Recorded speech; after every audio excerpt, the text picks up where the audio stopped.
Hebreus, capítulo 10, versículo 1, diz assim: a lei traz apenas uma sombra dos benefícios que hão de vir, e não a realidade dos mesmos. Por isso, ela nunca consegue, mediante os mesmos sacrifícios repetidos ano após ano, aperfeiçoar os que se aproximam para adorar. Eu gosto muito desse texto. A lei é uma sombra de bens vindouros. Feche seus olhos, nós vamos orar e a gente vai dar continuidade a essa conversa. Senhor Jesus, nós queremos apresentar aqui as nossas vidas na Tua presença. Queremos pedir ao Senhor que o Senhor possa falar no nosso coração aqui essa noite. Que tudo aquilo que o Senhor começou e está fazendo e desenvolvendo dentro de nós, o Senhor possa encontrar espaço para que a gente possa fluir na Tua presença essa noite. Que nós possamos ser investidos de conhecimento, não um conhecimento humano, mas um conhecimento do céu. E possamos ser revestidos para enfrentar e vencer as batalhas que se avizinham à nossa vida. Fala conosco essa noite, lava o nosso coração e nos abençoe em nome de Jesus. Amém? Essa noite eu quero falar sobre bandeiras hasteadas, inimigos revelados.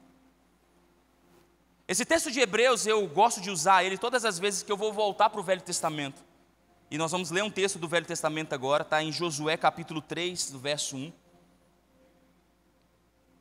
Eu gosto de voltar porque eu não quero falar do episódio, necessariamente do que aconteceu, mas do pano de fundo que está por trás desse episódio. Vamos ler, e aí a gente vai falar sobre isso. Josué capítulo 3, verso 1 diz assim: levantou-se, pois, Josué de madrugada, e partiram de Sitim, ele e todos os filhos de Israel, e vieram até o Jordão e pousaram ali, antes que se passassem. E sucedeu que ao fim de 3 dias, que os oficiais passaram pelo meio do arraial, e ordenaram ao povo, dizendo: quando virdes a arca da aliança do Senhor vosso Deus, e que os sacerdotes e levitas a levam, partireis vós também do vosso lugar, e a seguireis.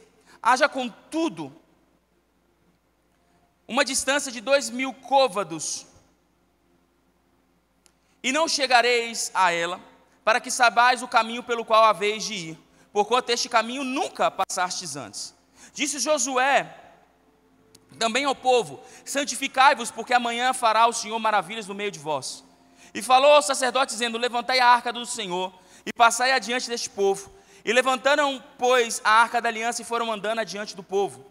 E o Senhor disse a Josué: hoje começarei a engrandecer-te perante os olhos de todo Israel, para que saibam que assim como fui com Moisés, assim serei contigo. Tu, pois, ordenarás aos sacerdotes que levem a arca, dizendo: quando chegardes à beira das águas do Jordão, parareis aí. E então disse Josué aos filhos de Israel: chegai-vos para cá, e ouvi as palavras do vosso Deus.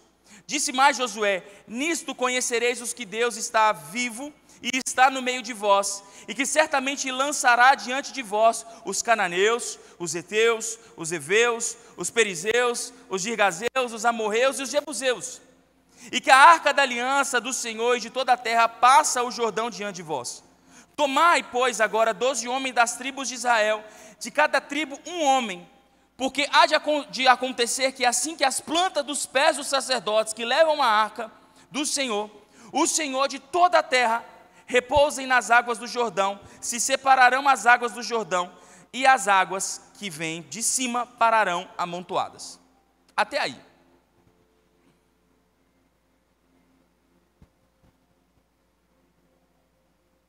Essa história, e no começo eu disse que eram sombras de bens vindouros.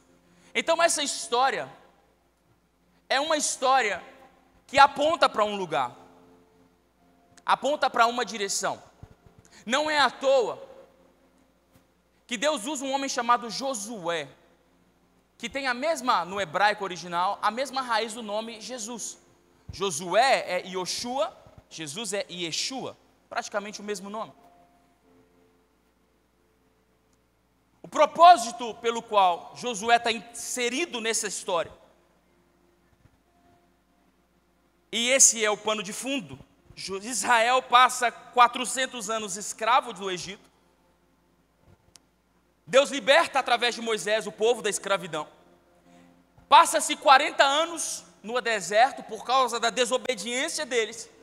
Mas agora Josué, um novo líder, um líder jovem, substitui um líder de 120 anos. E agora esse líder, cheio das suas inseguranças naturais da juventude, ele está ao limiar de atravessar para a terra que Deus tinha prometido. Ele está para entrar, ele está a um rio de distância de entrar nessa terra. É interessante porque Deus fez toda a obra para que ele chegasse até ali. E continua fazendo, porque a Bíblia diz que o rio se abriu e ele passou. Mas a mensagem de Deus para Josué é: você está aqui do lado de cá, eu vou abrir o rio para você passar, mas quando você chegar do outro lado, e o rio você não pode abrir, mas eu vou abrir para você. Você vai usar da minha arca, e a arca representa a presença de Deus. Você vai usar da minha presença, e a minha presença vai abrir a arca, o rio para você passar. Você vai passar, e essa será a tua terra, o lugar da tua herança, o lugar da minha promessa para você. Só que vai ter inimigos lá. Eu vou te introduzir na terra, mas vai ter inimigos lá para você enfrentar. Esse é o pano de fundo. Quando nós olhamos para Hebreus capítulo 10 dizendo: e essa é a sombra de bens vindouros, nós podemos usar esse mesmo pano de fundo na minha vida e na sua vida. Porque a Bíblia diz que nós éramos escravos do pecado. E a Bíblia diz que com mão forte Ele nos libertou. Aquilo que você não podia fazer, Deus fez e trouxe salvação para você. Você pode dizer um amém por isso? Deus te tira do Egito, te leva para o deserto, trata a sua vida. E agora Ele diz: agora eu vou abrir o rio para você passar para uma próxima fase. Eu ainda vou te dar salvação, mas vai chegar lá e tudo que eu te prometi você não vai receber, você vai conquistar. E é sobre isso que eu quero falar essa noite. Porque alguns de nós acreditamos que vamos receber algo que Deus mandou a gente conquistar. Por isso que o posicionamento é a chave central. O posicionamento de entendimento é a chave central da conversão. Porque se tudo o que Deus quisesse comigo e com você se resumisse apenas na salvação, todo homem que se levantasse a sua mão e aceitasse Jesus como seu único e suficiente Salvador, deveria subir para a eternidade. A verdade de Deus para a nossa vida é que a nossa jornada começa ao levantar das nossas mãos. Quando nós dizemos: sim, Senhor, eu te aceito e aceito o seu sacrifício sobre mim, e ainda que essa mensagem seja uma mensagem meio estranha, porque não é nós que aceitamos Jesus, mas Ele que é mais poderoso, é Ele que nos aceita, ainda assim, culturalmente, nós aceitamos o sacrifício dEle e assumimos uma nova vida nele. E aí Jesus nos tira das prisões, dos laços, das cadeias do diabo, e nos leva a um lugar onde aquilo que Ele fez por nós ainda demanda um posicionamento nosso. Porque não foi apenas para a salvação que Jesus te chamou. E você pode me perguntar: pastor, mas se a minha vida não se resume à salvação, o que mais eu preciso fazer? E eu vou te responder com Gênesis, capítulo 1, versículo 26, eu queria que você abrisse comigo.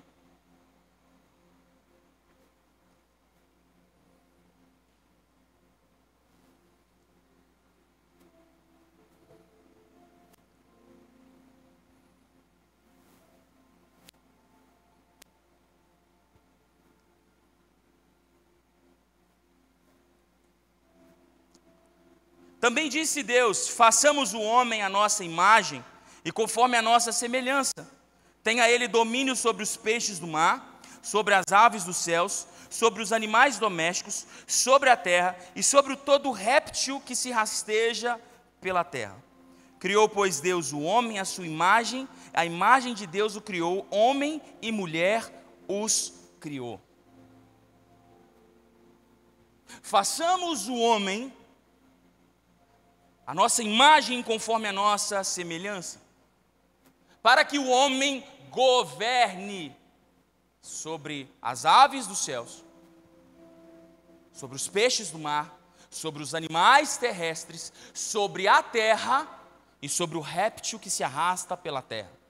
Numa tradução mais antiga, esse réptil que se arrasta pela terra não é as cobras peçonhentas ou os répteis, mas quando a Bíblia menciona o réptil, você sabe qual foi o animal que o diabo fez a Eva comer do fruto proibido? A mensagem de Deus para o homem era uma mensagem de governo.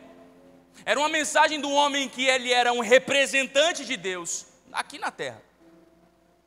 A salvação me deu a possibilidade, porque a Bíblia diz em Romanos que todos pecamos e nos destituímos, fomos separados, distanciados dessa glória que era nos revestida.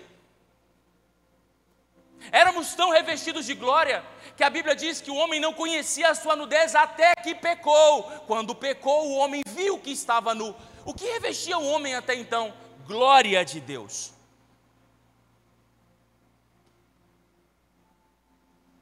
Mas agora eu e você somos salvos do nosso pecado, salvos das prisões que prendiam a nossa vida, salvos dos julgos que o diabo coloca sobre as nossas vidas.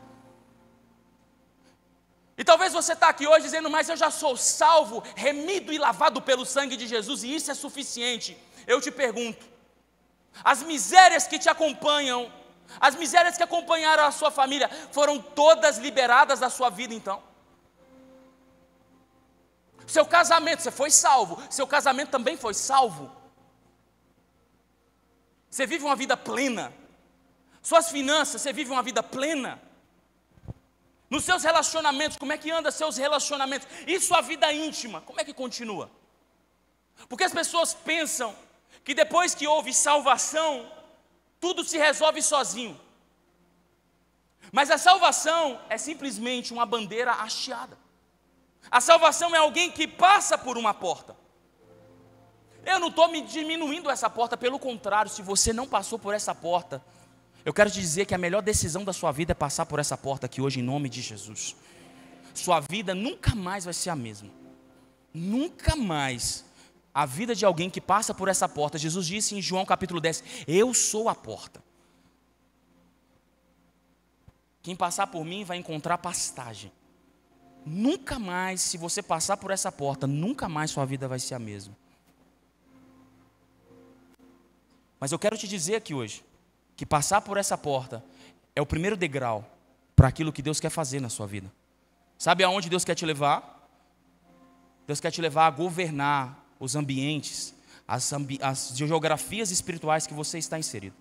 Deus quer te levar a ser um representante dele em qualquer lugar que você estiver.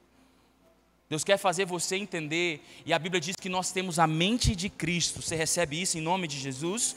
A Bíblia diz que nós temos a mente de Cristo. Sabe o que é isso? Que independente das lugares, das decisões, tudo que nós fizermos, faremos para a glória de Deus.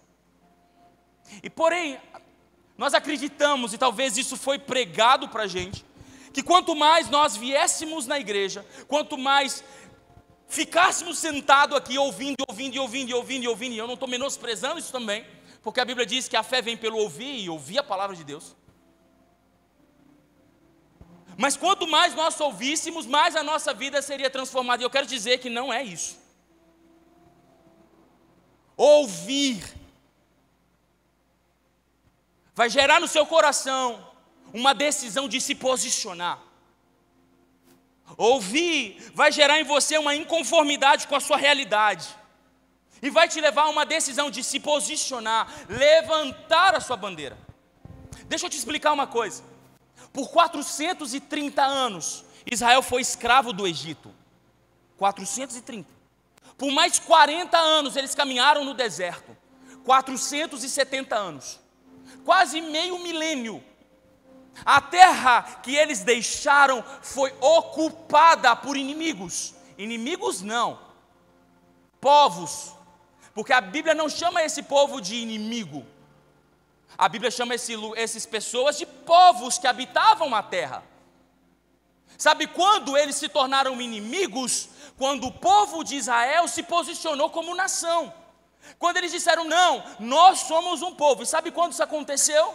Quando Moisés sobe no monte, recebe os 10 mandamentos e desce, a partir daquele ponto eles se tornam nação.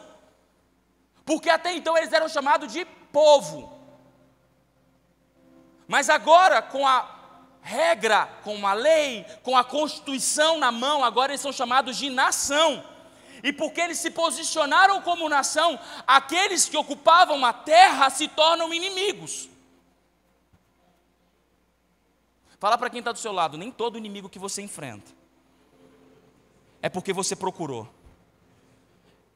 A maior parte dos inimigos que você enfrenta é porque você se posicionou.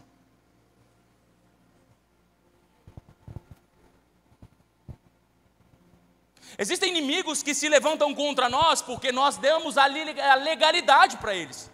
Nós brincamos da corda bamba e damos para ele a oportunidade de nos atacar. Mas a maior parte dos inimigos que enfrentamos não é porque nós queremos enfrentá-los, mas porque nos posicionamos. Porque nós dizemos, chega, nesse lugar, nesse assunto, a palavra de Deus vai prevalecer em nome de Jesus. E quanto mais nós fazemos isso, mais inimigos nós acumulamos. O que seria de nós sem um inimigo? A Bíblia diz para nós orarmos pelos nossos inimigos. Eu vou te dar um conselho, orem pelos seus inimigos. Porque sem seus inimigos nós não somos promovidos. O que seria Davi sem um Golias na vida dele? O que seria José sem o Potifar? O que seria Daniel sem a cova?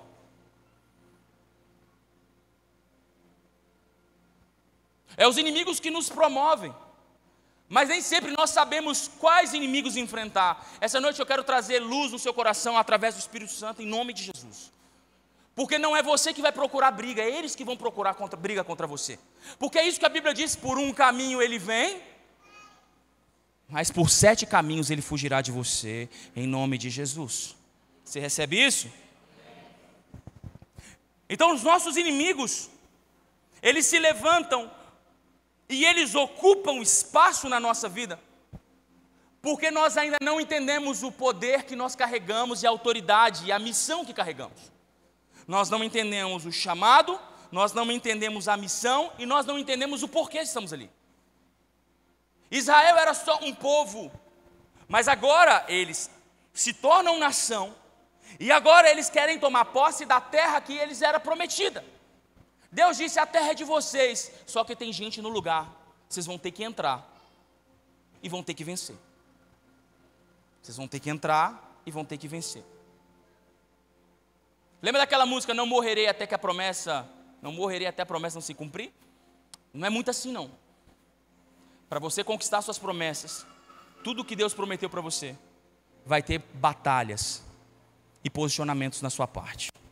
Você vai ter que lutar para viver aquilo que Deus prometeu para você. Você vai ter que batalhar para ver a sua família restaurada. Você vai batalhar para ver seu casamento restaurado. Você vai trabalhar muito para ver a sua vida financeira deslanchar.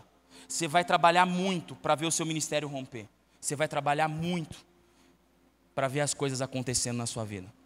Eu não estou dizendo para você que não vai acontecer. Eu estou dizendo para você que existe uma posição que você precisa assumir. E é sobre isso que eu quero dizer hoje. Porque talvez você está aqui dizendo, Deus, salva meu casamento. E Deus está dizendo, eu vou te salvar. Tem promessa. Deus, salva meu marido. Vou salvar. Você tem promessa. Vamos embora. Mas existe uma posição. Existe uma posição sua para que isso aconteça. Deus, muda minhas finanças. Ok, vou fazer. Te prometi. Então se posiciona. Mas se eu me posicionar, o inimigo vai se levantar. Isso mesmo. Ele está ocupando o espaço que é seu. Você vai se levantar e ele vai se levantar do outro lado. Mas é você que tem uma promessa. Foi você que eu chamei, não foi ele. Então maior é o que está em nós do que aquilo que está no mundo. Você crê nisso? Esse é o plano de fundo. Josué está entrando na terra. Só que agora ele tem inimigos para se enfrentar. Eram exércitos que precisavam ser vencidos. Eram inimigos declarados de uma promessa. E a Bíblia diz que eles precisavam ser vencidos para que a promessa se manifestasse. Eu quero que você olhe para quem está do seu lado Pergunta para ele assim: você carrega promessas ainda não cumpridas na sua vida? Pergunta para quem está do outro lado: tem promessas não cumpridas na sua vida? Então diz para ele: então tem inimigos a serem vencidos. Eu quero profetizar essa noite que inimigos cairão e você viverá cumprimento de promessa na sua vida, em nome de Jesus. Você crê? Aplaude o Senhor então, em nome de Jesus. Em nome de Jesus. Deixa eu te explicar uma coisa: não é Deus que está segurando a sua promessa, é você. Se você entender quais inimigos precisam ser vencidos, então Deus diz: olha, se você entendeu e se posicionou, vai ter uma batalha, mas fica tranquilo, eu estou com você, e você vai vencer, e esse lugar que o diabo está ocupando, você vai ocupar. Agora vamos lá, o que é então que eu preciso me posicionar, que a salvação, que me abriu portas, ainda não foi me revelado. A salvação te dá a possibilidade, te abre a porta, agora você entra. O mar se abre, o rio se abre, agora você entra. Entra para quê? Entra para guerrear. Guerrear contra o quê? A Bíblia fala de 7 povos. E a Bíblia fala, o primeiro povo que a Bíblia fala, ele fala dos cananeus. Fala comigo, cananeu. Cananeu significa um povo que olha para baixo. Um povo que olha para baixo. Um povo que olha para baixo. Que desgraça deve ser alguém que só vive olhando para baixo. A Bíblia diz no livro de Salmos, capítulo 24: elevo meus olhos para o monte, de onde virá o meu socorro? O meu socorro vem do Senhor. A Bíblia diz: sou eu que sei os pensamentos que tenho sobre vós, e os meus pensamentos são mais altos do que os seus. O convite de Deus é: olha para cima. Mas existe um inimigo a ser vencido para que a promessa se concretize, que é um inimigo, um demônio que te ensina a olhar para baixo. São pessoas que recebem a salvação, mas ainda cultivam no seu coração o caos da destruição, de que nada vai dar certo do jeito que está. São pessoas que têm sempre uma palavra de derrota. São pessoas que sempre estão olhando para o tamanho do problema e não para o tamanho do Deus que serve. Você já foi salvo? Você pode dizer um amém? Por que você tem medo? E as palavras que saem da sua boca são sempre palavras de derrota, quando a sua boca deveria ser uma fonte de vida eterna. Você olha para a sua família: ah não, minha família, Deus me livre, não tem jeito não. Mas espera aí, Jesus pagou um preço pela sua família, sim ou não? Sim. E por que então, se Jesus pagou o preço pela sua família, você só continua olhando para os problemas que a sua família está passando? Então, ainda que Deus tenha promessas, Deus está dizendo: ei, acorda, muda a sua forma de falar. Tem um inimigo resistindo à sua família. Tem um inimigo resistindo a você, dizendo para você que não vai dar certo, quando eu te mando olhar para cima e você olha para baixo. Quantos crentes que ao passar dos anos aprenderam a olhar para a terra, que se esqueceram de olhar para o céu? Quantos de nós, a começar de mim, olhamos para os problemas e para os desafios da vida com os olhos de quem está na terra e não com os olhos de quem está no céu?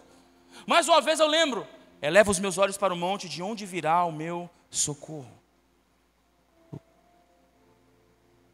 Aquilo que você precisa não está na terra, aquilo que você precisa está no céu.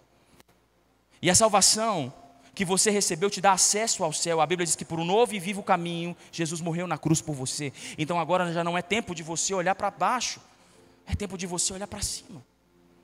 E talvez você está triste. Você é crente, a Bíblia diz que nós somos o povo mais feliz desse mundo, amém? Deixa eu ver o sorriso. Cadê o sorriso de quem é crente? Nada? Dá um sorriso para quem está do seu lado. Você nasceu para ser feliz. Sabe o que te deixa triste? Não é os problemas. O que te deixa triste é a impotência que você sente diante dos problemas. É quando você se sente impotente, que você fica triste. E você se sente impotente porque você olha para o tamanho do seu problema e não consegue enxergar a provisão de Deus para a sua vida.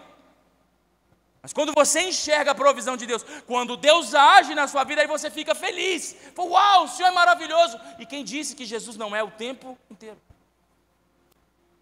Um dos maiores inimigos a serem enfrentados para vivermos esse lugar de governo, esse lugar de fé, esse lugar de sermos representantes, é não olhar com os olhos de quem está na terra, é olhar para os olhos de quem está no céu. A Bíblia fala de um povo chamado Heteus, os Heteus, e o nome deles significa um povo de medo, um povo amedrontador.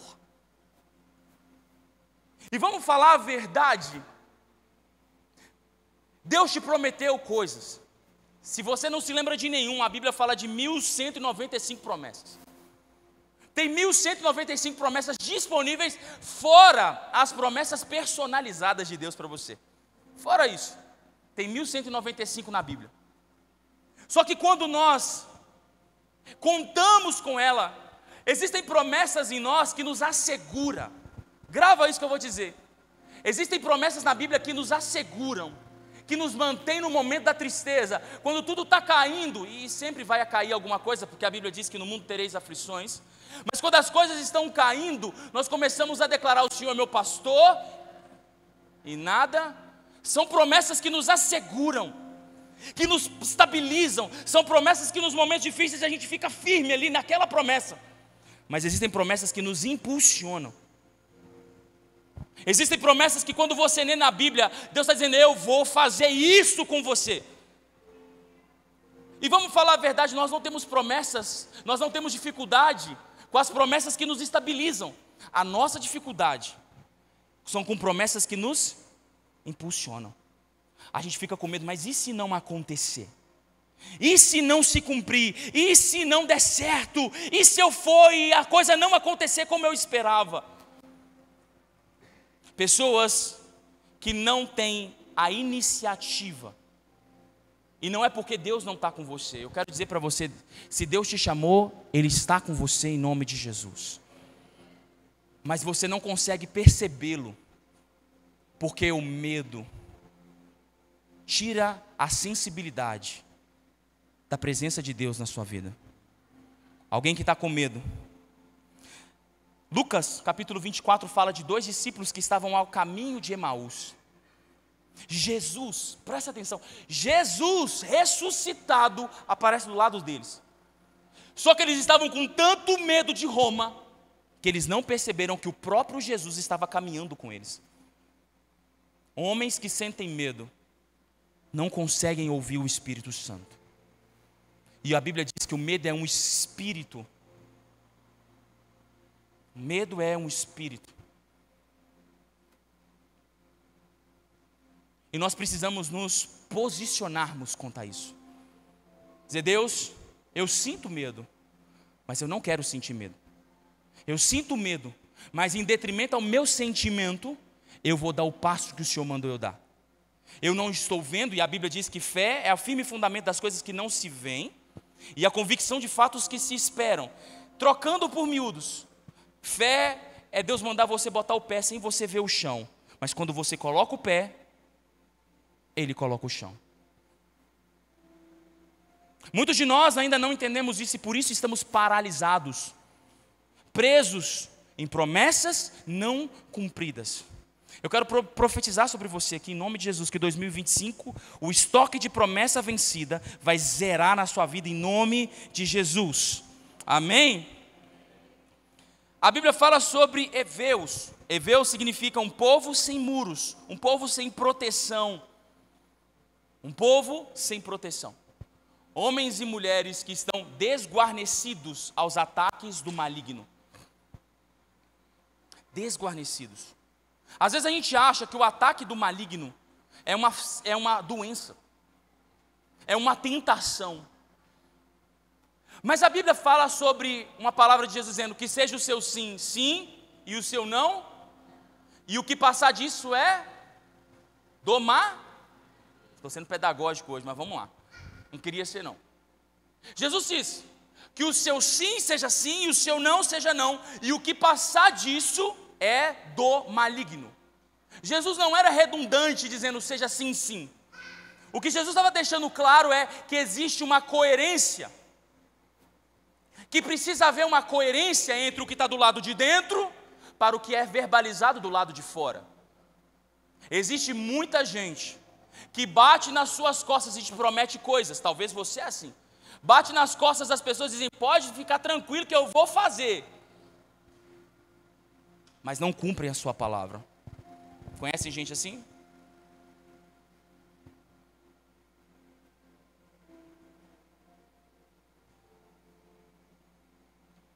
Jesus disse que aquilo que você acreditar do lado de dentro e aquilo que for a verdade do lado de dentro, seja a verdade do lado de fora. Que sim dentro seja sim fora, e que não dentro seja não fora.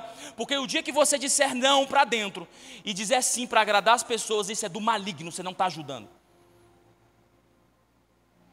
Quando você tiver uma palavra de dentro de Deus dizendo vai lá e faz, e você disser não, eu não vou fazer, isso é do maligno, você está servindo o diabo. Um povo sem proteção é um povo sem discernimento. É um povo que não está preparado para qualquer tipo de ataque, porque o primeiro ataque do diabo é na nossa mente. Você pode pensar em 3 níveis. Existem 3 fontes do seu pensamento. A primeira fonte de pensamento é Deus, e a gente chama esses pensamentos que vêm de Deus de revelação. Você mesmo pode gerar pensamentos na sua cabeça, mas existem pensamentos que o diabo coloca dentro de você. A Bíblia chama no livro de Efésios os dardos inflamados do maligno. São pensamentos colocados na sua cabeça para tirar o seu foco daquilo que Deus prometeu para você. Como vencer isso? Se posicionando, sabendo o que você precisa fazer, quem é você e o que Deus te chamou para fazer. Dizendo, Deus, eu não sou isso, eu não sou essa pessoa, o Senhor não me salvou para me manter escravo e subjugado pelo diabo. O Senhor não me salvou para manter a minha história da mesma forma. O Senhor não me chamou para que eu repetisse a história da minha família.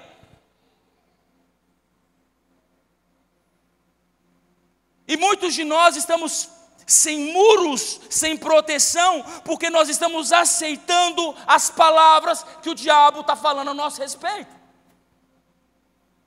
E ainda que você tenha uma promessa, você está perdendo a batalha. Ainda que você seja grande em promessa, é pouco em realização. Porque promessa te promove esperança. Mas o que gera fé na sua vida é quando você vê Deus fazendo as coisas na sua vida. Você fala, uau, Deus está fazendo. Eu conheço muito desviado que ficou frustrado porque as promessas não se cumpriram na vida dele. E a culpa? A culpa é de Deus, é da igreja. Você não foi chamado para receber. Fala para quem está do seu lado, você não foi chamado para receber. Você foi chamado para conquistar.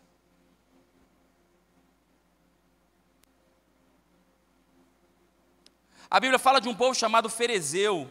Ferezeu significa um povo que guarda as tradições. Pessoas rígidas, inflexíveis. Pessoas que não mudam. Pessoas que receberam Jesus, receberam a salvação, caminham na salvação, mas continuam com os mesmos pensamentos de uma vida passada. É o Grinch e Gabriela. Eu nasci assim, vou morrer assim. Porque para isso não tem jeito. Não, eu já tentei de tudo e nada funciona na minha vida. Eu acho que eu nasci para ser feio mesmo, para ser o patinho feio de Deus. Aí nós cantamos aqui no louvor, uma nova história Deus tem. Pô, nova história você tem para o seu irmão, para o meu irmão. Para mim é a mesma coisa, porque nada mudou na minha vida. O que aconteceu é que um dia eu fui lá na frente da igreja, pastor orou por mim, mas a minha vida continua a mesma. É claro que continua a mesma.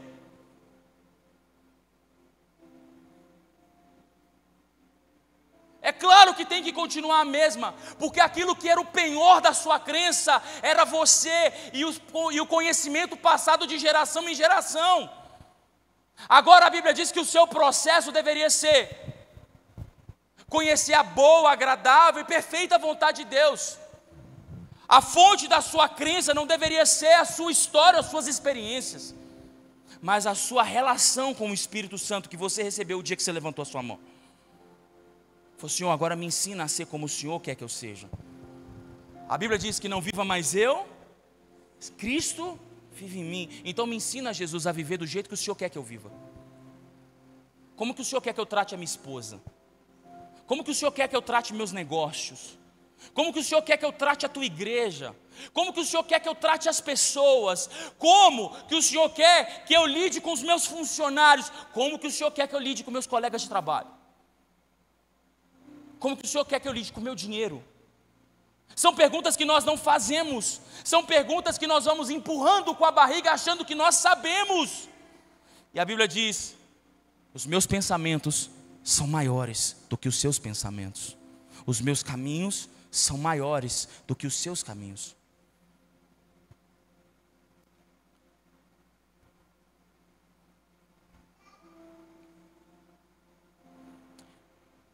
Deus só pode agir. Preste atenção no que eu vou te dizer. Deus só pode agir na sua vida. Preste atenção no que eu vou dizer, que é muito importante. Deus só vai na sua vida até o ponto que você acredita que Ele pode ir na sua vida. Deus só vai na sua vida até o ponto que você acredita que Ele pode ir na sua vida. Vou melhorar.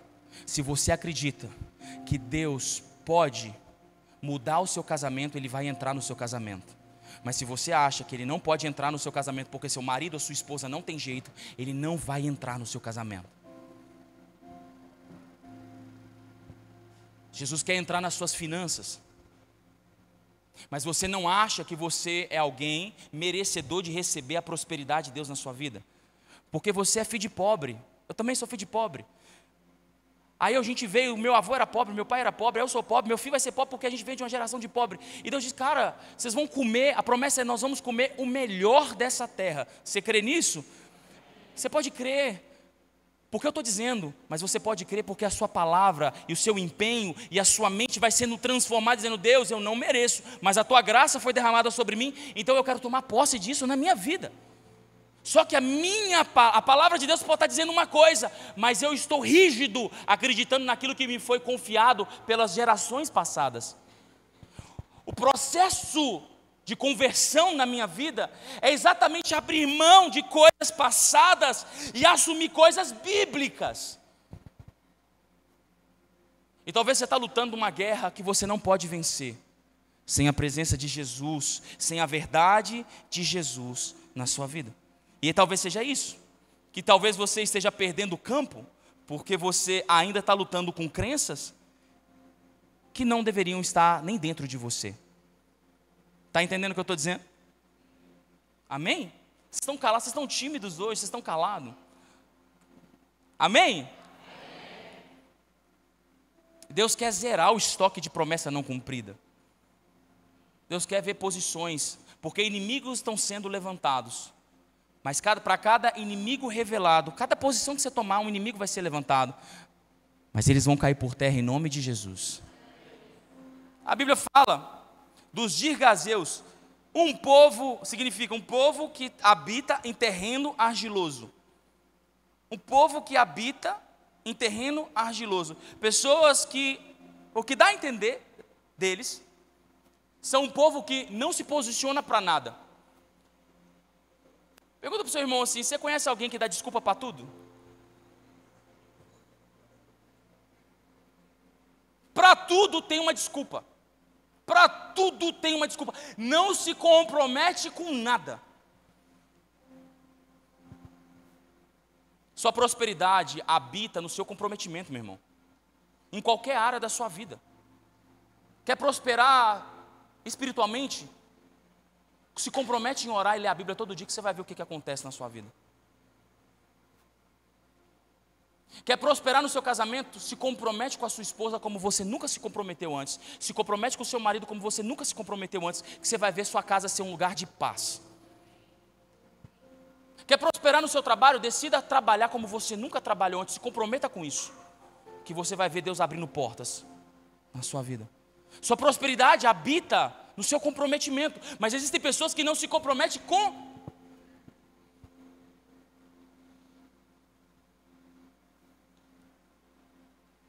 E eu vou te dizer que a maior parte das pessoas que não se comprometem são pessoas que têm medo de serem rejeitadas por causa das posições. Se eu me posicionar que eu sou de conservador, meu amigo que é da esquerda vai ficar triste comigo. Se eu me posicionar do lado da esquerda, o meu amigo conservador vai ficar com raiva de mim. Se eu falar que eu acredito em Deus, os meus amigos ateus vão ficar chateados. Se eu falar que eu não acredito, meus amigos crentes vão ficar chateados. E a gente vai sendo politicagem. E nesse lugar a gente está achando que está ganhando, mas a gente está perdendo. Porque são nas posições, são nas decisões que Deus traz a prosperidade de Deus para as nossas vidas. A Bíblia fala dos amorreus. E amorreus significa um povo rebelde. Vamos falar de rebelião? O que é rebelião? O que é ser rebelde? Rebelião não é alguém que diz, eu não concordo. Isso não é rebelião. Isso é afronta. Sabe o que é rebelião? É quando você balança a cabeça, mas por dentro você não concorda. São pessoas que não aceitam o conselho. São pessoas que não aceitam o confronto. São pessoas que não aceitam correção. Conhece gente assim? Que quando você fala, cara, eu não gostei do que você fez. Ah, mas é por causa disso. Ah, mas você faz isso e isso também. Eu faço isso porque você faz isso. Ah, mas você não fez isso, cara. Ó, você não fez aqui, você não fez o que você prometeu. Ah, mas eu não fiz porque você falou assim comigo, eu decidi não fazer. Pessoas que não assumem a sua culpa, estão sempre transferindo. Eu vou te dizer uma coisa, Jesus te salvou. Salvou ou não salvou? Salvou ou não salvou? A Bíblia diz que Deus corrige aqueles que Ele... Se você não aceita a correção de quem você está vendo, como é que você vai aceitar a correção de quem você não está vendo, que é Jesus? Se alguém não pode botar o dedo no seu nariz e dizer que você está errado, como que Deus vai botar o dedo no seu nariz e dizer que você está errado? Você vai falar, isso é coisa da minha cabeça. É meu inconsciente falando, não. É o Espírito Santo tentando falar com você, ei, eu vou te parar. Quantas pessoas na sua família era como um cavalo indomado? Fazia, cara, para com isso, e o cara como um cavalo indomável estava fazendo, e de repente alguma coisa trágica aconteceu na vida dele. Cara, para de fazer isso, para de fazer isso, para, e de repente a saúde dele foi comprometida, porque nada parava ele, era obstinado, dura cerviz, não ouvia conselho, e Deus tem que parar pessoas que não ouvem conselhos. Se você não ouve conselhos, prepare-se para ser parado por Deus. Deus vai te parar, porque Deus, se você está vivo, Ele tem um plano na sua vida. E esse plano vai prevalecer em nome de Jesus. Nem que Ele tenha que te parar, esse plano vai acontecer na sua vida em nome de Jesus. Você pode ter sido salvo, mas ter um coração inquebrantável. Você pode ter sido salvo, você pode ter levantado a sua mão, mas quando Deus diz, aqui eu quero que você mude, você diz, não, aqui não, aqui eu já estou bom assim, eu não preciso que o Senhor mexa aqui, e Deus já aprende a ser humilde, não vai mexer, e aí Deus tem que te parar. Talvez você está aqui hoje, você conheça casos, que Deus parou pessoas.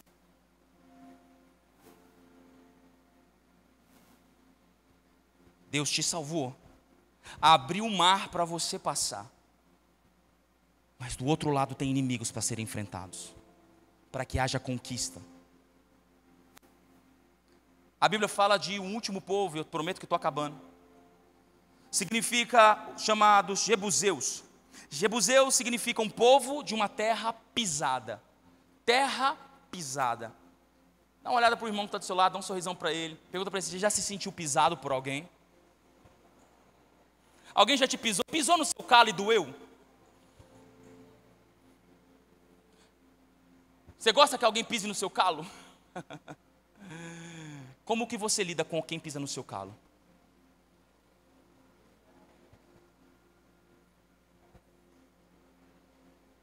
Vira o crente e cobra cai.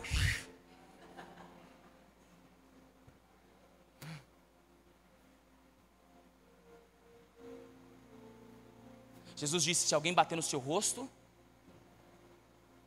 se alguém tomar sua capa, se alguém te mandar caminhar uma milha, não é porque você foi rejeitado por alguém que você vai ser rejeitado por Deus. Um homem que não aprende a ser trabalhado, a sua rejeição não pode prosperar. Porque alguém rejeitado quando prospera, a Bíblia diz em Provérbios capítulo 30 que faz a terra sacudir. Sabe o que é fazer a terra sacudir? É atormentar. Um homem amargurado que prospera, ele usa daquilo que Deus deu para ele, para gerar rixa com seu irmão. É aquele cara que diz, está vendo o que Deus fez na mim? Essa é a história de alguém que foi rejeitado e está usando a bênção e a glória que era de Deus. Está usando a glória de Deus para se promover sobre o seu irmão. Eu conheço alguém que usou a glória de Deus em benefício próprio. O nome dele era Lúcifer. E a Bíblia diz que Deus jogou ele do céu. Jogou! Puf, porque ninguém rouba a glória de Deus. Um homem rejeitado, um homem que não lida com as suas rejeições, é um homem que vai tomar a glória de Deus em benefício próprio. E a Bíblia diz que nós seremos transformados de... Oi? Nós seremos transformados de glória em... Fala para o seu irmão, Deus tem glória derramada sobre você. E seremos transformados de glória em... Então fala para ele, está vindo mais glória sobre você. Está vindo mais, mas se você não aprender a lidar com as suas rejeições, a mesma glória que derramada sobre você te traz bênção, é a mesma glória que te traz juízo. A mesma glória que te abençoa, é a mesma glória que te destrói. A unção de Deus pode te explodir, mas pode te implodir, te jogar no chão. Por isso que Deus te salvou, mas ainda quer te levar a conquistar montes dentro de você, para que você tome posse de todas as promessas que Ele fez na sua vida. Se você está aqui hoje e já foi salvo, quem é salvo aqui, levanta a mão para mim. Quem já foi salvo aqui, levanta a mão para mim. Pode dizer um amém aí para eu ver? Amém. Aleluia. Se você tivesse sido salvo e isso fosse suficiente, você já estava apropriado de todas as promessas. Mas ainda não viveu elas por um único motivo. Existem inimigos a serem derrotados a partir de agora. Inimigos que estão sendo revelados, porque há um posicionamento da sua parte. Aleluia. Amém? Você entende isso? Você entende isso? Amém? Você entende isso? Que se eu e você não nos posicionarmos, as coisas não vão acontecer. Interessante, porque... E eu prometo que estou acabando. Deus está usando de muitos profetas esses últimos dias para falar dessa mesma palavra. Posicionamento. É como se Deus estivesse dizendo, o avivamento está próximo. E eu creio nisso, que um avivamento de uma colheita de almas está vindo e poderosamente para alcançar as nossas vidas e a nossa nação. Deus está se movendo, irmão. Mesmo que você não veja e não sinta, Deus está se movendo. Agora, se a gente não entender que para que o poder dele seja derramado e as coisas não esvaiam, não vá embora, nós precisamos de um posicionamento. A glória de Deus virá e nós vamos perder ela de novo, assim como aconteceu nos anos 2000. Nos anos 2000, uma glória de Deus veio sobre o Brasil e inundou as igrejas. E alcançou milhares e milhares e milhares de pessoas. Só que nesse momento da história, a gente começou a achar que a gente era bom. E a glória de Deus se foi por muitos anos. Sabe o que Deus está fazendo? Tratou muitos anos as pessoas. E Deus está vindo falando que está derramando uma nova glória para o Brasil nesses próximos dias. nós precisamos nos posicionar para que a glória dele não vá embora novamente. E eu tenho certeza que nós vamos aprender com os nossos erros, porque não é sobre a glória dele que virá, mas as posições que nós assumimos para sustentar a glória de Deus sobre as nossas vidas. Aleluia. Eu queria que você ficasse de pé para que a gente pudesse orar.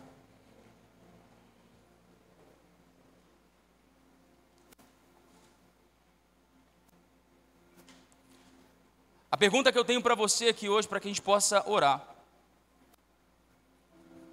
é uma muito simples. Quais inimigos ainda precisam cair da sua vida essa noite? Quais inimigos ainda precisam ser derrubados na sua vida? Se existe um espírito de rejeição dentro de você, isso precisa cair. Se existe um espírito de rebelião dentro de você, isso precisa cair da sua vida. Se existe uma politicagem dentro de você, isso precisa sair. Se existe uma rigidez espiritual dentro de você, isso precisa sair. Se existe um medo dentro de você, isso precisa sair. Se existe um pessimismo dentro de você, isso também precisa sair. Porque Deus está abrindo o rio para que você possa passar. E talvez Deus já abriu há muito tempo atrás. Mas tem muito tempo que você está tomando goleada do inimigo. Porque você até quer, você só não sabe como. Mas eu prometo para você que essa noite eu quero gastar todos os minutos que eu tenho para acender um farol aqui essa noite sobre as nossas vidas. Para mostrar para você e para mim, e eu falo a partir de mim, coisas que precisam ser vencidas em nós. Para que haja ocupação, para que haja governo, para que a gente olhe para as nossas vidas e diz, realmente, a minha vida resplandece a glória de Jesus nessa casa. A minha vida resplandece a glória de Jesus nesse trabalho. A minha vida restaura os lugares aonde eu fui plantado. Aonde eu passo, e a Bíblia fala isso, Salmo 1, aonde eu passo, há a florescimento e a frutificação do Senhor, em nome de Jesus. A minha pergunta para você aqui essa noite é se você quer voltar a florescer. E se existem promessas não cumpridas na sua vida. Tem alguém que tem promessas não cumpridas aqui ainda na sua vida? Levanta a mão para eu ver.